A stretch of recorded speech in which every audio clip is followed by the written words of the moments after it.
Assistant एफजीआई का paper जो आज हुआ है, इस वीडियो में आपके साथ कंप्लीट पेपर शेयर करेंगे और उसके साथ तमाम क्वेश्चंस के साथ उनके आंसर भी शेयर किए जाएंगे ताकि आप अपने मार्क्स को कैलकुलेट कर सकें। शुरू करते हैं आज की वीडियो। पहला क्वेश्चन था कि आपने सिनोनिम बताना था एसोटेरिक का।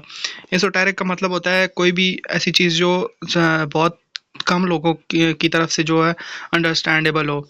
तो इसका जवाब था अंडरस्टूड बाय स्मॉल नंबर। इसके साथ एक और क्वेश्चन था जिसमें यूनिवर्सिटी के साथ कौन सी पंक्चुएशन यूज़ होगी, आपने वो बतानी थी। तो यूनिवर्सिटी के साथ, हालांकि यूनिवर्सिटी जो लफ्ज़ है ये वॉवल यानी यू के साथ स्टार्ट हो रहा है, लेकिन इसके साथ हमेशा ए यूज़ होता है बिकॉज जो यू है ये जो आवाज़ है वो वाई की निकाल रहा होता है, इसलिए इसके साथ हमेशा ए इस्तेमाल होता है। तो इसमें पूरा एक सेंटेंस दिया हुआ था और उसके साथ आपने पंक्चुएशन में जो एक डिफरेंस था वो पंक्चुएशन का था, यानी ए यूज़ होगा, एन यूज़ होगा या दी यूज़ होगा। तो इसका सही जवाब ए था, ए यूनिवर्सिटी। इसके साथ इंग्लिश का एक और क्वेश्चन था कि टाइम इज़ अ थीफ। ये क्या है आपके पास, सिमिली है, मेटाफर है, आयरनी है या हाइपरबोले है। तो ये जो है इसका सही जवाब मेटाफर था। आयरनी तो नहीं हो सकता, लेकिन सिमिली और मेटाफर में ये जो है वो कंफ्यूजिंग चीज़ है।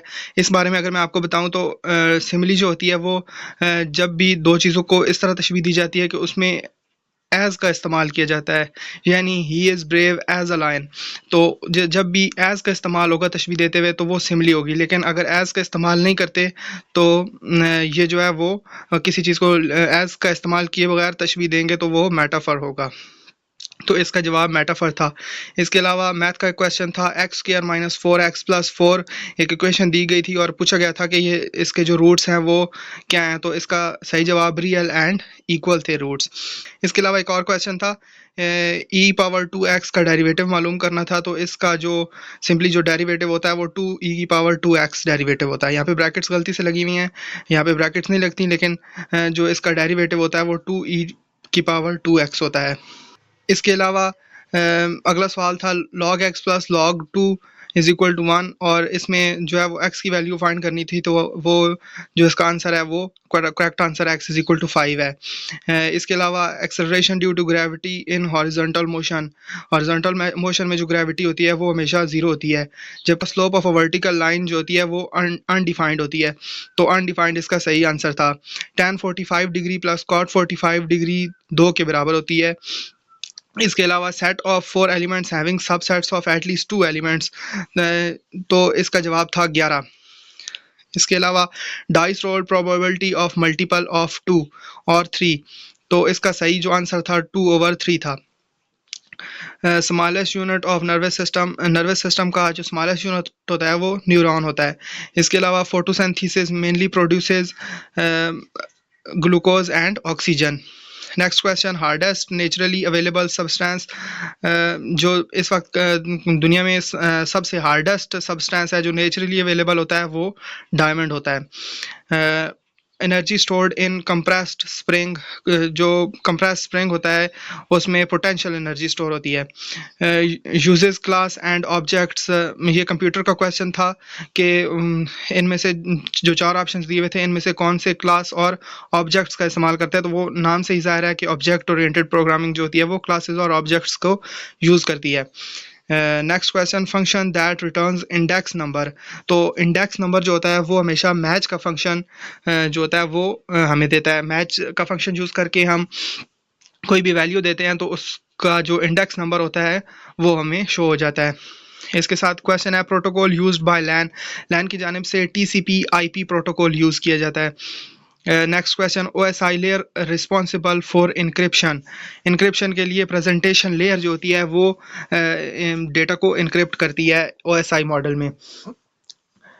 इसके अलावा 4 और लैंग्वेजेस दी गई थी कंप्यूटर की, और उनमें से एक बतानी थी जो कि हाई लेवल लैंग्वेज नहीं है। तो ये असेंबली लैंग्वेज थी। उसमें के साथ जावा, सी प्लस प्लस और पाइथन और असेंबली लैंग्वेज, ये 4 ऑप्शंस थे, उसमें से असेंबली लैंग्वेज करेक्ट आंसर था। नेक्स्ट क्वेश्चन है data structure used in recursion stack. तो डेटा स्ट्रक्चर जो रिकर्जन में यूज़ होता है वो स्टैक होता है। डेटाबेस नॉर्मलाइजेशन रिड्यूसेस, डेटाबेस की जो नॉर्मलाइजेशन होती है वो हम यूज़ करते हैं डेटा रिडंडेंसी को कम करने के लिए। पाकिस्तान ऑफिशियली यूजेस विच एटॉमिक पॉलिसी, पाकिस्तान की जो एटॉमिक पॉलिसी है वो मिनिमम क्रेडिबल डेटरेंस की पॉलिसी पर अमल करती है।